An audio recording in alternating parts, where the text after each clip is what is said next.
Olá, bem-vindos a mais um episódio do podcast O Mundo a Seus Pés, da secção internacional do Expresso.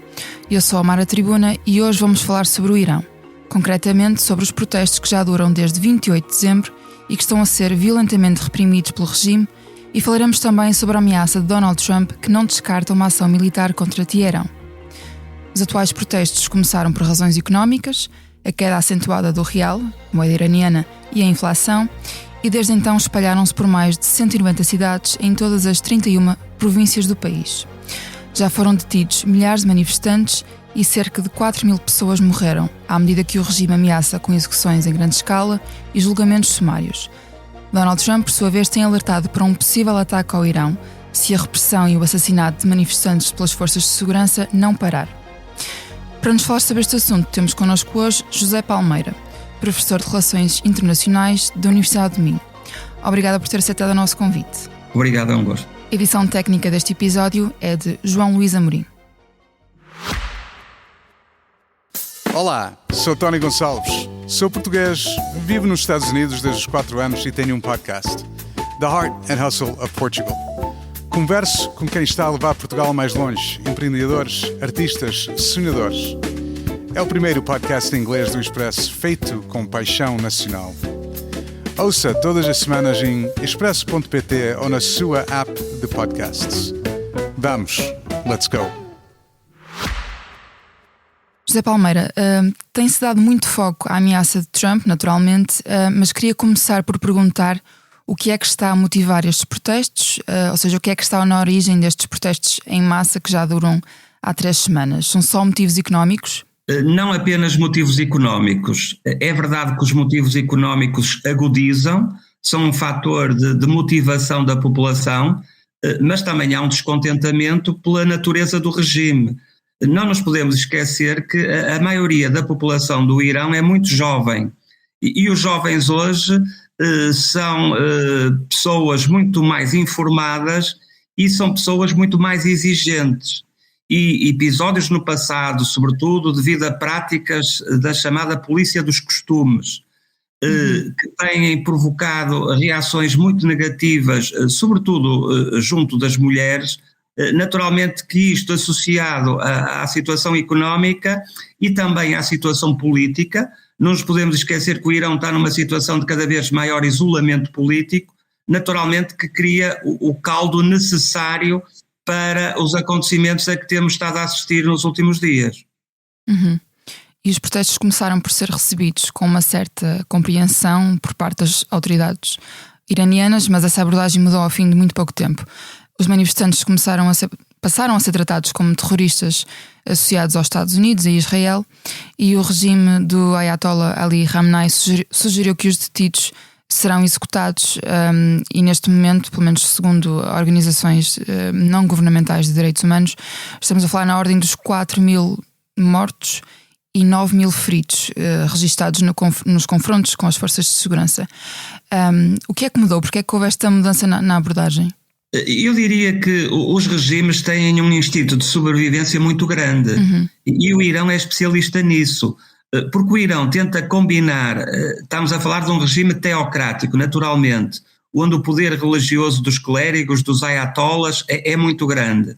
Não apenas no plano do líder supremo, que é simultaneamente líder religioso e líder político, mas também de outros órgãos, como o Conselho dos Guardiães, que no fundo é uma espécie de tribunal constitucional no Irão, que define quem pode ser candidato ou não às eleições, e também acaba por funcionar como um contraponto às próprias decisões do Parlamento. Dito isto, o regime especializou-se em abrir ou fechar mais, digamos assim, a sua natureza autoritária ou até totalitária em função daquilo que é a reação popular. E, portanto, quando há manifestações, a tendência do regime, numa primeira fase é para reprimir, certamente, mas depois provoca alguma abertura. E é aquilo, se calhar, que poderá vir a acontecer.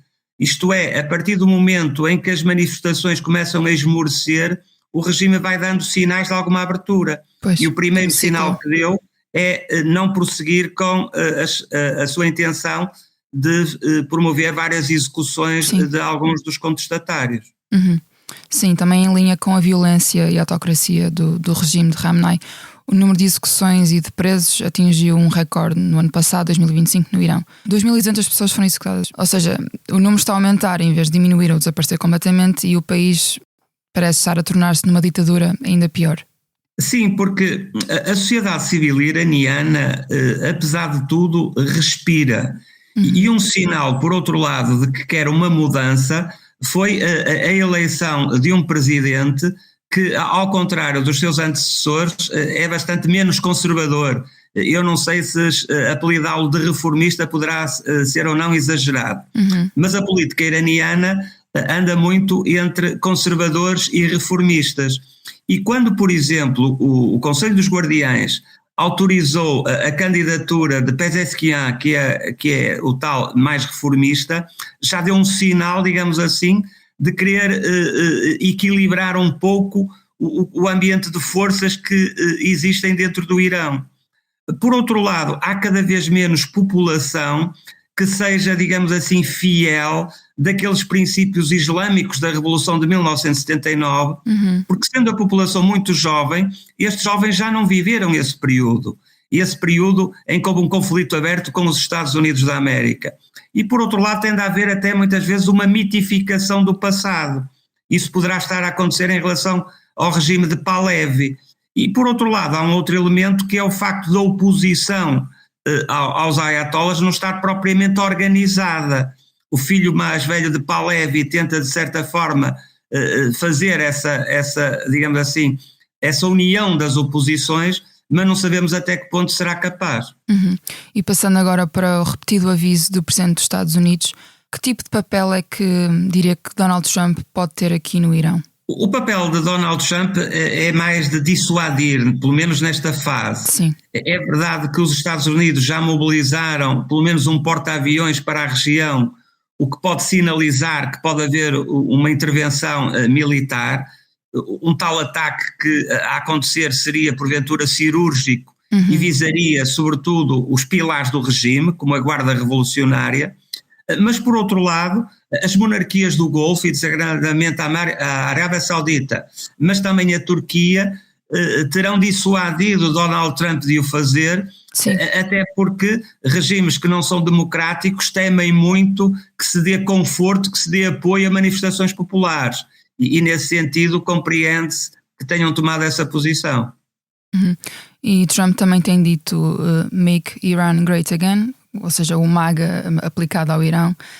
O que é que acha que ele quer dizer com isto? O que é tornar o Irão grande outra vez? No fundo, é tentar dar aos opositores ao regime alguma esperança de um futuro melhor, de certa forma também incentivá-los a prosseguir. Para Donald Trump, se calhar a situação ideal era que o regime caísse sem que os Estados Unidos tivessem uma intervenção direta nessa queda, apenas a partir de declarações retóricas. Agora, também é verdade que este tipo de regimes estão muito sólidos do ponto de vista da sua ligação com os militares, com as Forças Armadas e a tal Guarda Revolucionária.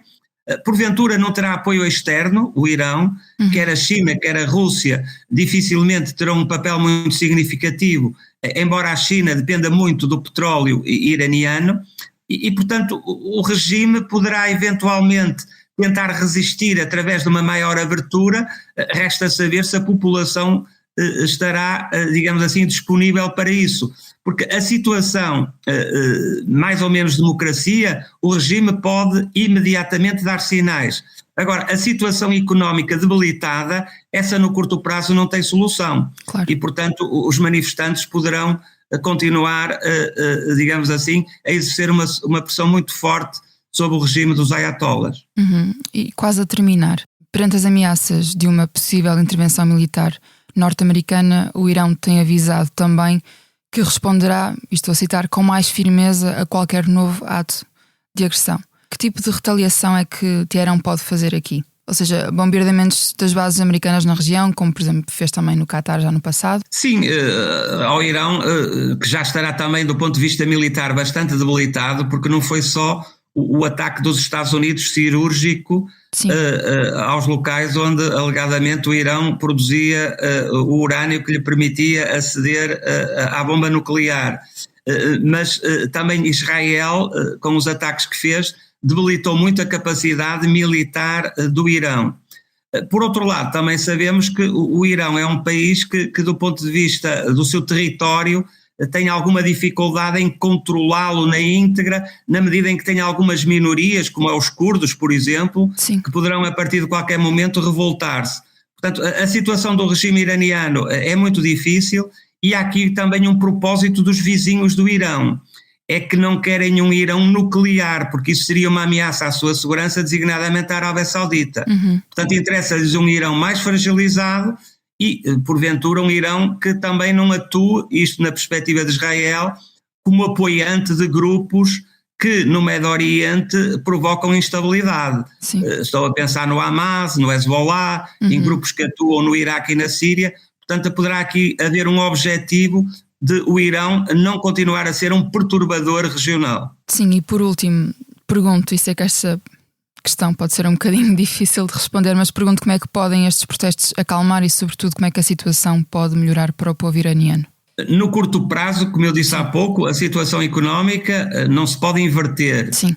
Essa dificuldade vai continuar. No plano político, o regime pode provocar alguma abertura. Deu um sinal, aparentemente, ao não prosseguir com as execuções, mas vai ter que dar outros sinais, porque, como eu disse no início, este tipo de regimes tem um instinto de sobrevivência muito grande. Sim, o serviço de internet também foi restabelecido, ainda que com limitações, ou seja, já se está a notar algumas abertas, digamos assim.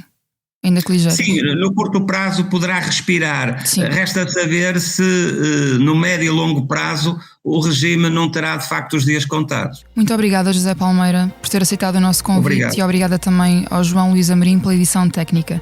Na próxima segunda-feira haverá outro episódio do Mundo a Seus Pés com outros protagonistas e assuntos. Até lá!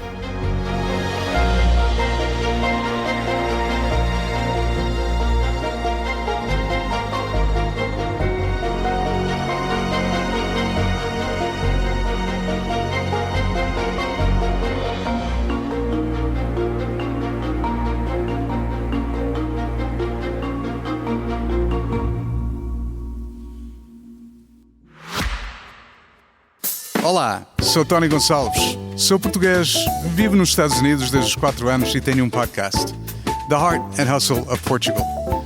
Converso com quem está a levar Portugal mais longe, empreendedores, artistas, sonhadores. É o primeiro podcast em inglês do Expresso feito com paixão nacional.